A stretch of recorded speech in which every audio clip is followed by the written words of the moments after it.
So Charlie Kirk's dead, and I'm having a bad hair day. It's a shame.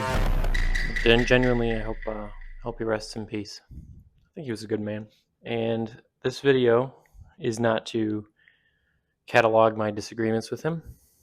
They don't really matter about this point because I think his death serves a much greater purpose than his life probably ever could, which is sadly why he's dead. And that's my point here, is I'd like to talk about who killed Charlie Kirk. It's not who you think, because I'm not really talking about who pulled the trigger. The Brazilians. No one really deserves to die for having conversations. Certainly you can have social repercussions. Again, it can reflect on who you are. It can show things about who you are, maybe show that you're a bad person, but when we argue back and forth about certain things, it just none of it's worth dying over. And the same goes for the people who are being fired. I mean, I don't really care that much if they're getting fired, honestly. I mean, we've been, people with controversial opinions have been getting fired all over the place, or any number of bad consequences have happened to them in the past couple years, and no one seemed to care about it then. And maybe there's a point. It's not worth having somebody around your place of work where might applaud your death. The truth is, though, I mean, people say stupid things. They don't need to be cataloged in a list and ostracized for the rest of their lives. It's not really a appropriate response, in my opinion. Nor is pearl clutching about people joking about his death. I was sad to hear about it, and yet I've seen people say certain things that thought, well, you know what, that's kind of funny actually. The two positions are not opposing. I think Charlie would have fought for your right to joke about his death. We all have the right to choose our responsibilities. Charlie chose his responsibilities. I'm not sure which one came first, his family or his career. As far as I understand, his career came first, meaning chronologically, it's my belief personally that family comes first over everything. Raising kids, having a wife, those things are more important than anything. More important than fighting for your free speech. I mean, here, what do you think he was fighting by going to college campuses and arguing with college kids and professors who are arguably stupider than the kids? It's like going to a burn ward and trying to win a beauty contest. You're going to be the best looking one. His points were very moderate. Debate in general, I think, is a very silly thing. No one is going to really change their opinion by hearing somebody disagreeing with them, even if it's laid out in certain ways. It's very rare that somebody changes their opinions. A lot of times these things serve to cement your own opinions, and maybe that has a place of its own as well, that you're strengthening your own stances on things. But if you think about it, at the end of his life, do you think that he regretted the things he achieved in his career? I don't think he did, and I don't think he should have regretted that.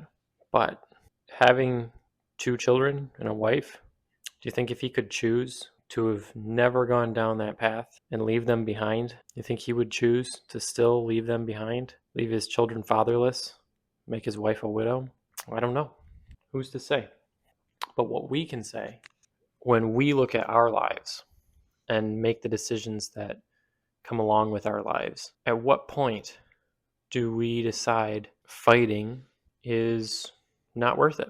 The response that I've seen since his death has been a tremendous shift in the cultural war, so to speak. The overwhelming sentiment is now that we need to stop talking and that we need to start fighting physically. And historically, that has had to happen for change, but I don't think it's right. Because let's say we have another civil war. I mean, the Civil War never really ended, but let's say we start fighting each other again. Who's going to make the uniforms, right? They're going to be blue and gray like they used to be.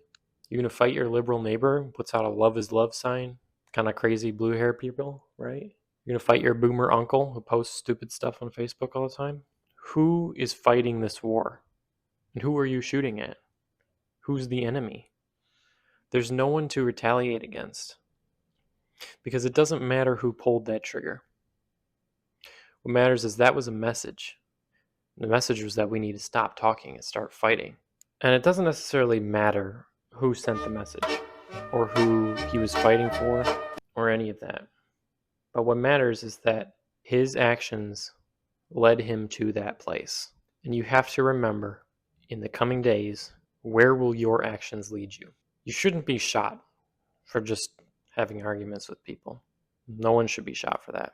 And the chances are low, but they're never zero. And you have to understand that when you put your perception of what is best for your community or your country above what is best for your family, you are choosing responsibilities. And maybe that's not always the wrong choice. I'm not here to tell you which is the choice, which is the correct choice to make. But what I am telling you is that you are choosing.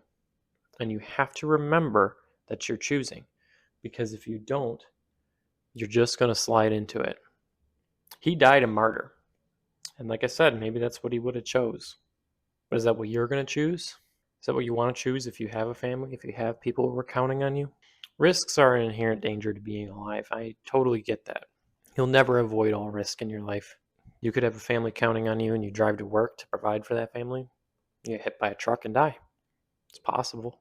But in the climate that we're in now, stepping into the world that Charlie Kirk stepped into, you don't know what you're getting into. You don't know what contracts you're signing. And it's my belief that he didn't know what he was getting into. Do you know what you're getting into? Do you really know? Because you might think you know, but there's really no way to tell. And I don't want anyone that I love to ever fall into a decision that they didn't know they were making. You need to be careful because you don't know what decisions you really are making. So choose the responsibility that you want deliberately. Don't shy away from it. Don't go back on it. Make sure you know what you've chosen.